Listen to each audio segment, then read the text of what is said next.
Hey guys, welcome to movies books and coffee. కథ కమామిషు ఆహాలో release అయింది ఈ మూవీ. ఇది ఎలా ఉందో ఏంటో తెలుసుకుందాం. బిఫోర్ దాట్ నేను ఒక స్టోరీ ట్రై చేశాను, మై ఓన్ దరిచేరను ప్రేమ. కింద వీడియోస్లో చెక్ ఇట్ అవుట్ అండ్ మరిన్ని వీడియోస్ కోసం please do subscribe and like. Thank you. Starring Indraja garu, Kritika, Krishnaprasad, Harshini, Venkatesh etcetera. Music RR Dhruvan. Story by Gautham, directed by Gautham Karthik. Story దగ్గరకు వస్తే ఇది 4 పెళ్ళైన జంటలు కదా. ఒకరిది అరేంజ్డ్ మ్యారేజ్, ఒకరిది లవ్, ఒకరు లేచిపోయి చేసుకున్నారు, ఇంకొకళ్ళు జంటకి అది సెకండ్ మ్యారేజ్. ఈ 4 జంటల మధ్య వచ్చే ప్రాబ్లమ్స్ వాళ్ళు ఎలా సాల్వ్ చేసుకుని ఒక్కటయ్యారు అనేది స్టోరీ సింపుల్ వర్డ్స్లో.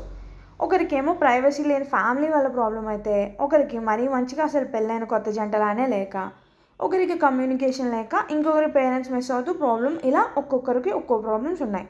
మనందరి లైఫ్లో ఉండే ప్రాబ్లమ్సే. వాళ్ళే సాల్వ్ చేసుకోనో, పక్కన వాళ్ళ హెల్ప్తోనో ఎలా అయితేనేం చివరికి ఎలా సాల్వ్ చేసుకొని ఒక్కటయ్యారు అనేది స్టోరీ. ఇది చాలా సింపుల్ స్టోరీ యాక్చువల్లీ.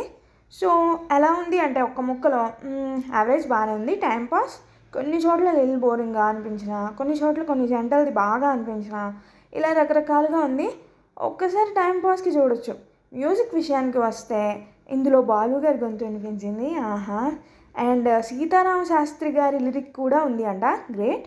మూవీ లెంత్తో పోలిస్తే అక్కడక్కడ సాంగ్స్ బిట్స్ వచ్చి ఏదో మ్యూజికల్లా ఉన్నా పర్లా, అవన్నీ కూడా బాగానే ఉన్నాయి. బ్యాక్గ్రౌండ్ స్కోర్ చాలా వాటికి ప్లస్ అయింది, చాలా బాగుంది. యాక్టర్స్ అందరూ వాళ్ళ పాత్రలకి చక్కగా యాక్ట్ చేశారు. ఓవరాల్గా అదే చెప్పా కదా, టైంపాస్ చూడొచ్చు. Okay guys, see you today with 2 more reviews. And నా స్టోరీ చెక్ చేయండి if interested. Thank you. Signing of.